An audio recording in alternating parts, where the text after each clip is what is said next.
За hello guys, өглөөдрөөр мэнд хүргэе. За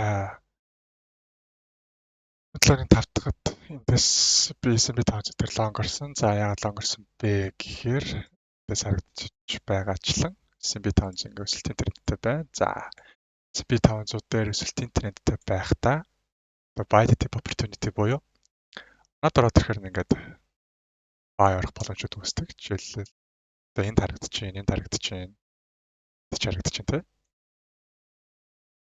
За тэгээд эндээс нэг лонг ороод 40 долларын хашиг хийсэн. За.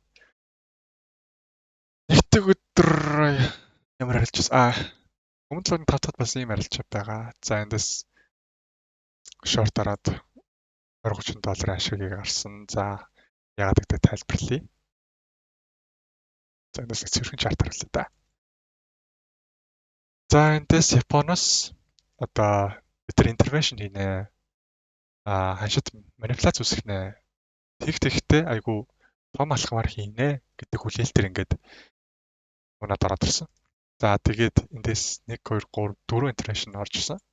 За энэ интервеншн гэдэг нь юу вэ гэхээр за эндээс тайлбарлая.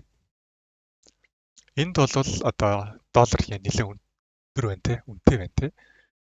За энэ нь юу гэсэн үг юм бэ гэх юм бол доллар чанга байна, yen сул байна гэсэн үг. За инхээр яад юм бэ гэвэл одоо Японч нь ихэнх импортоо Америкаас оруулж ирж байгаа тийм үү. За тэгээд Америкаас импортоор бараа таваар оруулж ирэхийн тулд бид нар доллар хэрэгтэй тий. Тийм болохоор бид нар йенээ зараад доллар авна. За хэрвээ доллар йен энд байх юм бол бид нар хямдхан йен аваад хямдхан йенээ зараад тэгээд доллар аваад тэгээд импортоор оруулж ирж байна гэсэн үг. Япон руугаа. Тийм учраас Японд импорт бараанууд нэлээд үнэтэй орж ирээд тэгээд инфляц үүсдэг. За мөн эсрэгээр дэс йен чанга байна, доллар сул байна гэсэн үг. Тийм болохоор бид нар үнэтэй йенээ зараад хямдхан доллар аваад тэгээд Америкаас хямдаар бараа оруулж ирээд инфляцийг бууруулнаа гэсэн санаатай интервеншн гэдэг нь. За тэгээд интервеншн хийн гэдэг хүлээлтийн дагуу ингэж орж ирчээд за энэ төвшнөөс 157.2 гэдэг төвшнөөс 1 2 3 4 хоног дараалаад ингэж ороод ирсэн. За тэгээд би 7-ны 5 дахад энийг хараад за интервеншн болж байгаа юм байна гэж би энд шорт ороод эндээ шорт орсон шүү. За ингэж жоохон заартч явж байгаад. Дэс ийм гоё унаад ороод ирэхээр харж байтал нөгөө төвшний чинь 150 долларын 2 төвшний чинь хараад за ерөөсөө интервеншн чинь энэ төвшин рүү ханш орж ирэхээр л орж ирээд байгаа юм байна гэдэг. Тэгээ би эндээс гарцсан. За тэгээ нэгдэг болвоо. Өглөө 11 болоод за эндээс 2 дэнжиг дожи кандл үүсгээд ийм улаан кандл үүсгээд ороод ирэхээр энэ төвшнийг орж ирэхийг хүлээлгүй. Эндээс орцсон. За тэгээд ингэж өдөржингөө энэ арилж байгаа бариад эндээс нэг хөөхөн 30 долларын ашиг хийгээд явж байсан чинь өглөө стоп лосс зохиулсан. За тэгээд энд нэг бас нэг төвшин байж таарад эндээсээ дахиад шорт ороод за тэгээд эндээсээ дундаас нь гарсан.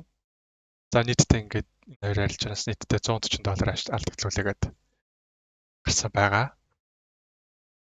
За энэ ягаад дундаас нь гарсан бэ гэхээр өглөө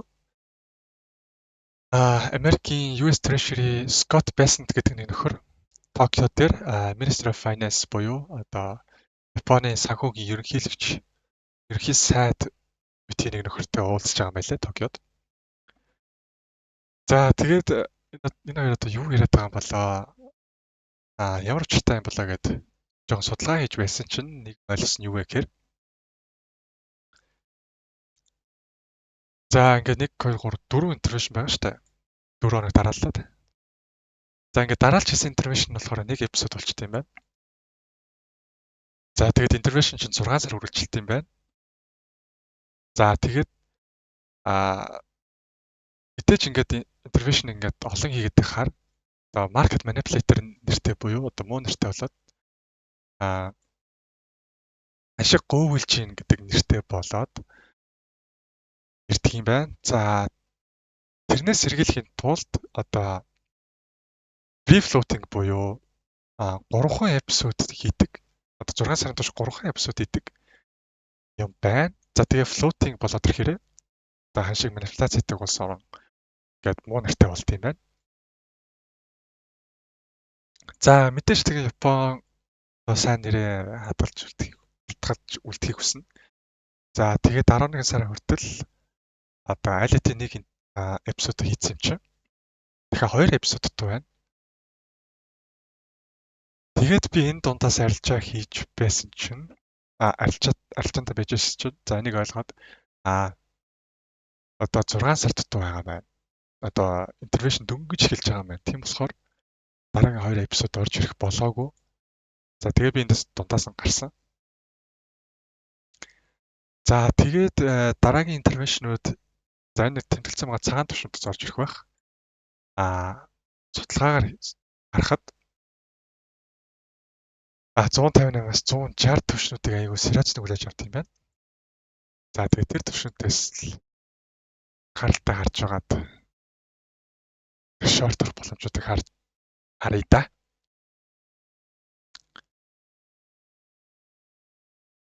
За яриаг үлдээсэн юм чи юу лээ?